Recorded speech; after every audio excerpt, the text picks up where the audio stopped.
This episode of the Creep Street Podcast is brought to you by Martini Coffee Roasters. You know, people always look at me weird when I say I start off every morning with a big old martini. But then I set them straight, and I tell them I'm talking about Martini Coffee Roasters coffee. A delicious coffee made by the Martini family. They roast their coffee using a traditional method of sight and sound to roast those little babies to perfection. And they also sell green coffee beans for those home roasters out there. And right now, fans of the Creep Street Podcast can get 20% off their entire order by using the code CREEPSTREET at martinicoffee.com. Once again, for 20% off your order, use the code CREEPSTREET at martinicoffee.com. Martini Coffee Roasters, the perfect coffee to keep you creeps caffeinated. You've taken a wrong turn down Creep Street.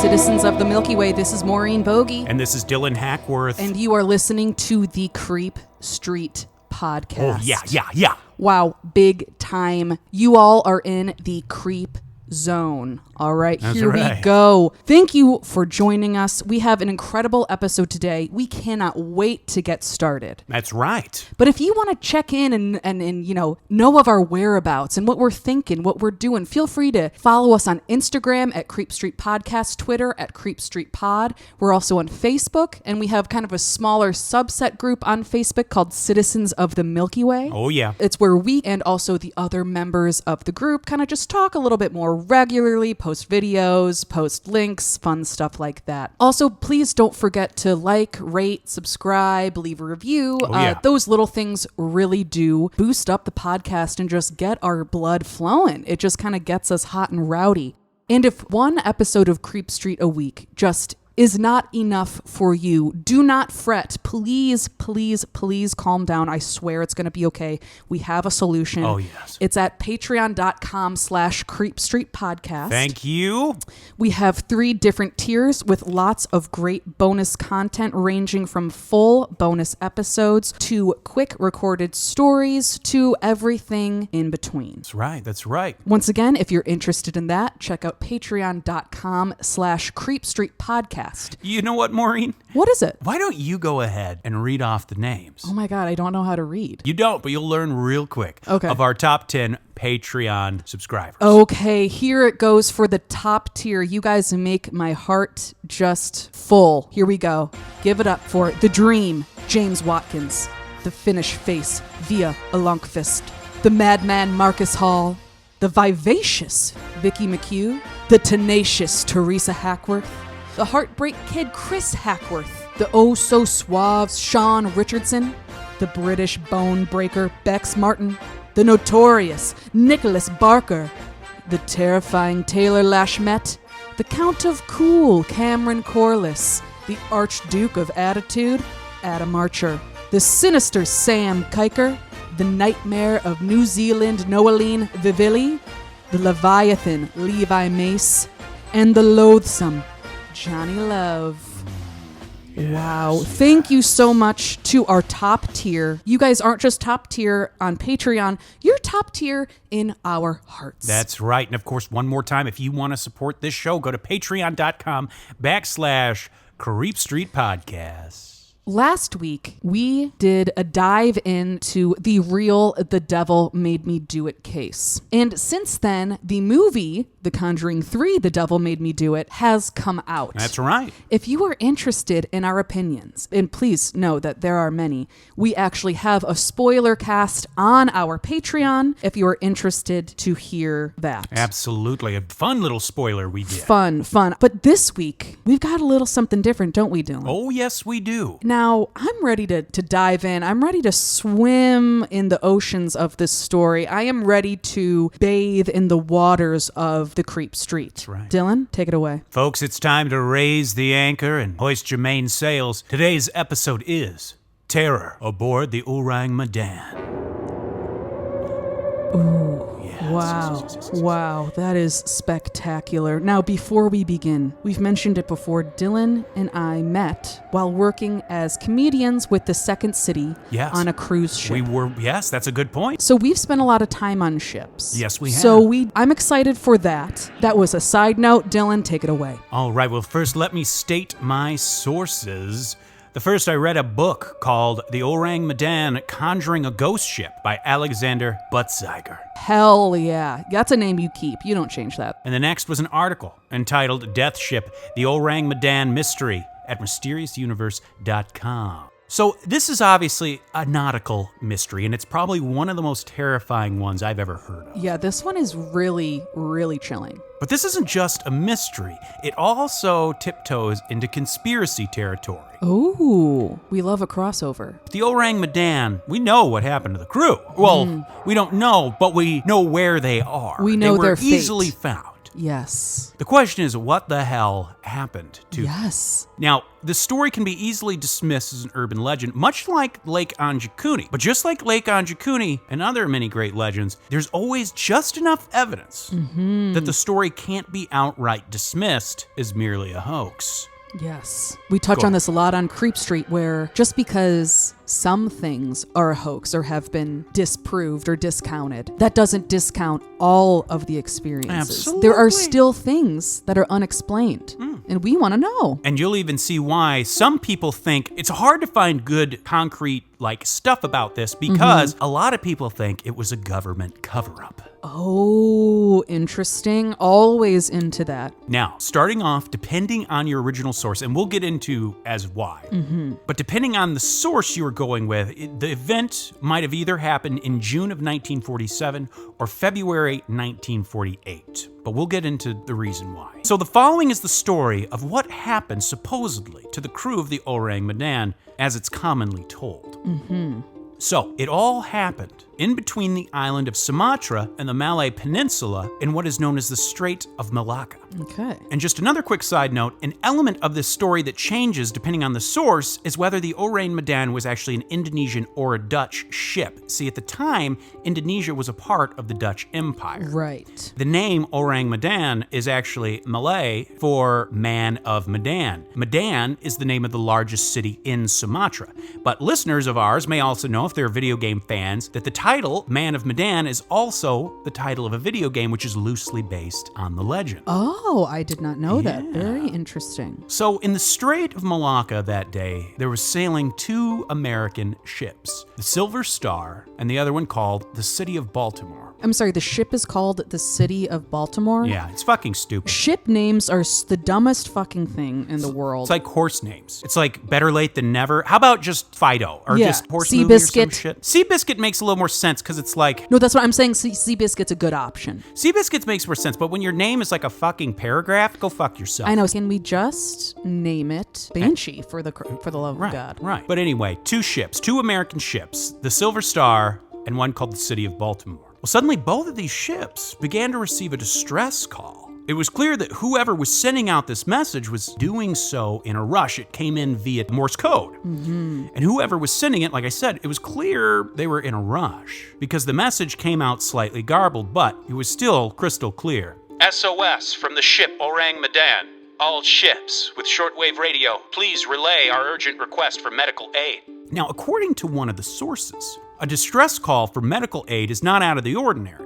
For smaller boats with smaller crews that didn't have a doctor on board, if someone were to get very ill or injured, it wasn't, oftentimes they would put out a distress call like that so that other ships or military ships would be able to come help them out. Got it. Okay. But for both the crews of the Baltimore and the Silver Star, this call definitely struck a strange chord. Their thinking was, why would an SOS call be immediately followed by a request for medical aid? To quote the source directly, which kind of puts it into perspective, what kind of medical emergency could endanger a whole ship?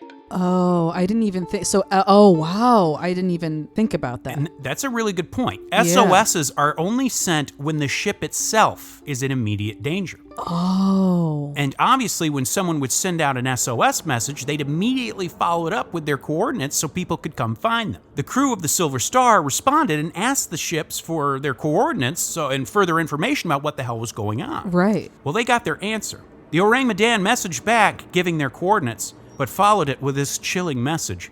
We drift. Stop. Second officer dead on bridge. Stop. Captain and chief engineer dead in chart room. Stop. Probably whole crew dead. Stop. Part of the crew... And that's when the message suddenly cut off. Oh my God. Now- wow, that is chilling. So people all over the ship, at least a few people, and they're spread out over the ship, are dead. Yes. So my this person is God. saying people are already dead on the ship. And this message got cut off. It's silent, right? And then suddenly they got a flurry of Morse code that wasn't signaling anything specific. It was almost as if their hand was just like tapping Oh my God. But before the Silver Star lost contact completely, they did get one last, very brief, coherent message. I die. Then nothing but silence. They wouldn't receive any more messages from the Medan. Wow. So how terrifying is that? I mean, wow. So already it's literally, I will say there's parts of this story where it seems too Yeah. good. Like in Yes, terms yes. of like story-wise, not good that this happened, but No, good that, no, I know what you mean. It's like it follows, it creates an arc and it builds up. You know what I mean? Right. Like it seems like it's formed, and maybe Right. part of it is, but right. also maybe something really weird happened. Like, did they get attacked Right. by someone, like another, like pirates or something, or was it? I mean, like, what the fuck is going on? oh, we'll get into those theories. Okay. So the other ship, City of Baltimore, Jesus Christ. I know, right? They were farther away from the Medan, so they continued on their path, but the Silver Star chose to answer the call. Yes, the Silver Star. They are good Samaritans of the sea. The Silver Star raced through the night as fast as they could towards the coordinates they were given. And this whole time, as you can imagine, they're all wondering what the hell happened. Were they Yeah. attacked by pirates, like you said? Or was it some sort of a mutiny? Like, was there a Yeah. mutiny? And then, or was it some sort of very bad, like, illness? Yes. That's the other thing. They were a little nervous. They're like, well, great. I don't want to step on this ship if we're going to get something that's going to... Like some bizarre, weird. Right. Yeah, like, Exactly. you So know. they're a little freaked out, God. There was no telling. But it was the next morning when the Silver Star first sighted the Medan in the distance. And the source describes the Ourang Medan as it was a steam freighter with a single smokestack that probably weighed in at around 5,000 tons. And at the time of this event, whether it happened in 47 or 48, the sources say that the steamer appeared to be outdated by probably already by 40 years. So it was already wow. kind of like a rust bucket, apparently. Immediately, the crew of the Silver Star knew something was up. There was no smoke coming from the ship's smokestack. The engine was clearly off.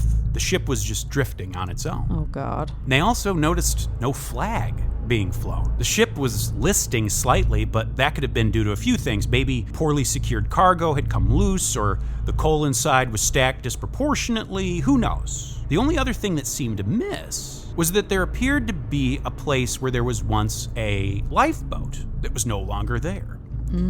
Other than that, the ship itself appeared fine, which is part of why it was so weird. The ship itself Right. looked fine. It wasn't like it was sinking or damaged. Like, that was the other thing. Especially because they sent out an SOS. Exactly. Which I always thought SOS was just kind of like nautical talk for just like general Right, help. But I guess it turns out it's like, Right. no, it's like the whole ship and the ship itself is in danger. Right. So it's like, it should look in distress. Well, obviously, when we were working on ships, we weren't captaining. We were captain and admiral of telling dick jokes. Of That was having a gas. But what was also strange was there was no sign of activity on the deck. No crew moving about. Even if there had been a lifeboat used, there's no way a whole crew Right. would have fit into that single lifeboat. This is screaming ghost ship. This whole time, the Silver Star is trying to reach out to the Ourang Medan. Oh, God. But they're not getting any response. They even tried their megaphone, signal flags, nothing. This was just absolutely bizarre. The ship appeared to just be floating on its own on the sea. So how freaky is this, Oh right? my God. That is horrifying. So scary. Well, enough was enough. The captain of the Silver Star decided, well, we gotta go see what's up. So they deploy a small boat of crewmen, and they head over to see firsthand what the hell's going on. And you gotta think, probably they're wondering, like, I would be scared too. Like, yeah. I think after I see all these things, there's no sign of damage, I would be nervous about the illness thing. Something like that, you know, like, oh, damn it. Because if the ship's fine, what the fuck's going on inside? You know what I mean? Right. Or also you're like, is this a trap of some kind? Like, maybe it was a mutiny and now they're, you know, commandeering the ship and they're trying to get this other ship too. Or just like, I don't know. It just could be, it's just so weird and ominous. Whatever it's going to be bad. And it should also be noted that apparently on this morning, it was apparently a beautiful day, very hot. I guess it was upwards of like 110 degrees. Oh my God. But, you know, no waves, shit like that. The boat approached, and once they reached the Medan, crewmen scaled up the side of the boat using the lines from where the lifeboat had been. The first of them ascended up the side of the ship and hopped over the deck. The source says immediately they froze with fear, and apparently there was a scream so awful that the men who were still shimmying up the side of the ship scared the shit out of them. They almost like fell. Oh my God. They're like shimmying up with ropes. You know? Jesus, yeah. They just know the guy in front of them just started screaming his head off. So they're like, what the fuck? Oh my God. You know. The sea is so scary, you guys. This is fucked. This is so fucked up. Well, this is what they walked into. The entire deck of the Ourang Medan was scattered with the bodies of the crew. Every one of their faces seemed frozen in an expression of terror, as if they literally were scared to death. The bodies were rigid, and their arms and legs twisted as if pointing or covering themselves, like as if there was something above them and they were lifting their hands to like block or point. And they're frozen like that still. Right. Oh my God. Obviously, your first idea might be some kind of an attack, like pirates. But here's the thing. The faces of terror on the corpses seem to indicate that if they didn't die in pain, they died in a state of extreme horror. Yes. But there was no sign of violence anywhere on the ship. There was no blood, nothing like that. What? In fact, on examining the corpses, they found no signs of injury at all. Oh my God. So like they all just saw something and either it did something to them, like killed them in some way, or they literally were scared to death. And here's the other thing. They described the corpses as being in an advanced state of decay. Oh my God. For only having died, even if they died the moment they talked to him the evening before. Wow. They were... Like rigor mortis had set in, hence why some of them, like their arms are like up. It was almost like they had the process of decay was more rapid in them. Yeah. And also it's like, I think, and I could be wrong about this, anyone who is more well-versed in this, please feel free to reach out. But usually I think it's like when you die in a situation like that, if you were standing and then you died, like your muscles would collapse as you were falling, but they stayed in the position with their hands up, you know, and their arms up and pointing and everything. It's like, so it's not just weird that rigor mortis had, you know, set in full throttle, but it's also weird that it was like they were literally in the exact position that they were, like, I'm assuming when they first saw this thing. Right. They might have fallen over or struck, but like they died in a state of panic. Yes. Right. It's weird. Bizarre. And like their muscles didn't have time to like fall as they fell to the ground. Right. Or, you know. Right. Or they're just, their death was so sudden. And then somehow rigor mortis. Yeah. Yeah. Something is weird. Yeah. Either that or so then you think, okay, well maybe they died earlier than we think and there was time for rigor mortis to set in. Sure. Maybe that's the case. Maybe they had been dead longer, but then who the hell sent a fucking call? Right. And I mean, I also know it was hot outside. Like it seems like really hot. I mean, maybe that explains a part of it, but I would think that the people, you know, the professionals looking into this case, even at the time, would know that. Right. And obviously, and they would keep that in mind. So it's like, I don't think that's it. Right. And just a note for any nautical sea experts, we're just going with the sources we have. We don't know shit about how bodies decay, all that stuff. So obviously, if we're talking on our ass, we apologize. We're trying to talk from our mouth cheeks, but sometimes we talk from them ass cheeks. Well, then they decided to find the radio room where they have all their communication stuff because they thought, hey, if anyone's still alive, maybe it's the person who was sending us this distress signal. Yes, yeah. So they went looking for that room and they found it. And of course, they also found the body of the radio operator, dropped over his transmitter with his headphones still on. Oh, Just like the rest of the bodies, the radio operator showed no signs of violence, and there was also no sign of struggle on the ship, meaning it didn't look like people were breaking shit. Like or things anything. weren't in disarray everywhere. Exactly. Yeah. Just this look of sheer terror. And even the ship's dog was found dead, its face frozen in a snarl. Wow. A witness would later describe the scene saying, Their frozen faces were upturned to the sun, staring as if in fear. The mouths were gaping open, and the eyes staring. The captain, as we know, the person who sent the original message said captain's already dead, and the chief engineer, that's what it was. They found the captain dead on the bridge, all in the same condition, as well as the bodies of several crewmen scattered about nearby. Wow. Below deck in the boiler room, they found the bodies of more crew. Some sources say these bodies, it looked as if the crew attempted to have held themselves up in the boiler room as if safety, like they had went in there and tried to keep whatever it was out. Okay. Huh. And of course, once again, no sign of violence, just that look of horror on their faces. Wow. So whatever this was or whatever was happening was able to get into a really hard space to kind of just get to. It wasn't just above the ship. It wasn't just, on the deck or, whatever. Now, like I said, that day was apparently very hot. Some sources say it was around 110 degrees. Below deck, it would have been anywhere between 110 to 130 degrees. Oh my God. Yet, as the crew stood in the boiler room surveying the scene, the crew from the Silver Star claimed they could feel a cold chill, even in that extreme heat. But I mean, who knows? Maybe it's just because when you see something that awful, it gives you a chill. I mean, don't it could know, be, yeah, but in a ship that doesn't have air conditioning, right? The below deck it'd be hot as hell down decks are, oh my God, they would get so hot. Well, the decision was made. They were going to tether the Medan to the Silver Star and take her back to port. So they're setting up their tether system, and they notice smoke was billowing out of the number 4 porthole of the lower decks. The crew of the Silver Star quickly undid their tethers and got off the ship. They were able to drift away far enough to keep out of harm, when suddenly the Medan literally exploded. What? Apparently the explosion was so intense, one of the witnesses was quoted saying, It lifted herself from the water and swiftly sank. apparently the explosion was so big it blew up out of the water. It propelled it out of the water. Yeah. Oh my God. And the crew of the Silver Star watched as the Medan burned and eventually sank.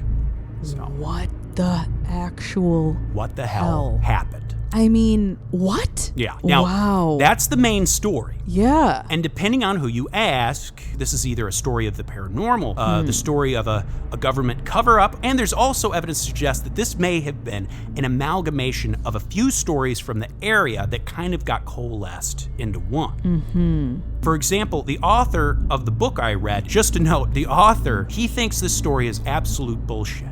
And he barely goes short of saying anyone who believes in it's an idiot. Oh, but here's the thing, though. This guy apparently is a paranormal investigator, so it's not like he just dismisses this sort of stuff. But he often uses the term Fox Mulder wannabes. Oh, wow. Shade being tossed with abandon by this man. I mean, who doesn't want to be Fox Mulder?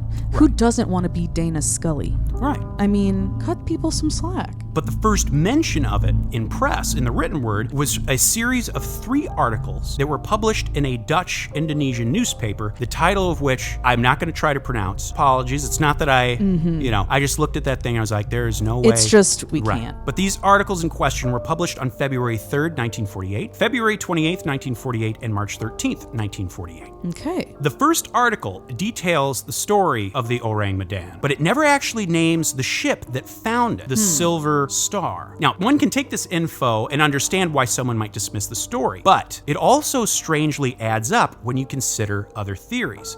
Because the next theory is that the Ourang Medan was in itself a ghost ship, because there is another article that was written in 1939 that also mentioned a ship called the Ourang Medan that was in distress. Something very similar happened, but it was a French ship that found it. Oh, weird. The next theory is that it's literally a ghost ship. Perhaps it was once a living ship with a living crew that suffered some sort of catastrophe.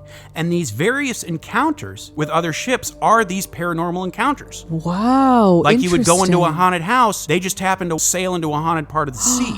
It's almost like maybe it's like a residual Right. thing, but it's physical. Like they can actually like board the ship. And it would explain maybe Weird. why their decay is if they've been dead a while, Yeah, it, why like- they've decayed longer. Maybe it's like they're reenacting what had happened to them. Oh, that's so scary. Oh, okay, yeah. The next 2 articles that were published claim to tell the story of the sole survivor of the Ourang Medan. Remember, there was a lifeboat apparently missing. That's right. Okay, yes. He was apparently on the brink of death when he was found by an Italian missionary who was on a mission in the Marshall Islands. Before the man died, apparently he told the missionary what had happened. The crewman, who apparently was German, claimed that the Ourang Medan had actually set sail from a Chinese port and was headed to Costa Rica, and that they were carrying a shipment of sulfuric acid, the fumes of which may explain the demise of the crew. Okay, yeah. Before dying, the crewmen said that they deliberately were trying to avoid authorities. The Dutch newspaper did put an asterisk by this, saying that they had no way to verify this, other than that their source claimed it was a true story. Right. But the first story written about this in English came in May of 1952 in the publication put out by the United States Coast Guard called Proceedings of the Merchant Marines Council. It was published by the U.S. Coast Guard. Wow, okay. The biggest, most obvious bump in the road in terms of proving this story is that no one has been able to find an official record of the Ourang Medan. We do know for a fact, though, that the Silver Star was real. It turned out that the Silver Star had been acquired by a company called Graceline Shipping and was renamed the Santa Juana, I think in 1947. Okay, that could kind of have made some confusion there and maybe why that connection wasn't Right. there. Okay. Well, someone who was able to get their foot in the door was an author and historian named Roy Bainton. Like everyone else at first, he only came across dead ends, couldn't find a mention of a ship named the Ourang Medan anywhere. He reached out to the Lloyd's Shipping Register and the Directory of Disasters at Sea, nothing. He even contacted the Register of Shipping and Seamen at the National Maritime Museum in Greenwich, UK, and there was nothing. Damn. They even directed him towards authorities in the Netherlands as well as Singapore. He did both. None of them had a record. The Ourang Medan. Weird, huh? So Bainton was about to give up on this story as just a hoax when he was contacted by a professor from Essen, Germany, named Theodor Seersdorfer. Now, he had apparently been chasing this legend, trying to research it for over 50 years. Now, Seersdorfer directed Bainton to a German pamphlet that was written in 1954 by a man named Otto Mielke. And the title of this pamphlet was Death Ship in the South Sea. And whoever this Mielke guy was, he seemed to have a pretty in-depth knowledge of the Ourang Medan, such as its size, or the cargo route it was taking, and even its engine power. But the pamphlet also stated that the number 4 hold below deck had been improperly loaded with 2 very dangerous and illegal substances. Bainton was quoted saying, There is a tantalizing possible explanation as to her crew's demise and her disappearance from the records. Mielke mentions a mixed lethal cargo on the Dutchman, potassium cyanide and nitroglycerin. This is okay. This is answering some of my questions, And or at least kind of. if this was true, this could possibly explain the odd deaths of the crew as well as the explosion. Now, buckle up because we're going into conspiracy territory, I'm frickin' buckled. which is where most people fall on this. If it's not outright dismissed as a hoax, people more lean towards this conspiracy angle. Okay. So Bainton theorized that the original purpose of the Ourang Medan was smuggling nerve gas or some kind of other biochemical weapon for the Japanese, specifically a faction of Japanese scientists known as Unit 731. Okay. And this was a real thing. Brief side note about the awful history of Unit 731. It was created in 1932 by Japanese bacteriologist Shiro Ishii. And during the Second World War, Ishii oversaw the construction of a couple biochemical research facilities in the Pingfang district of Harbin, China, which was at this time occupied by the Japanese army.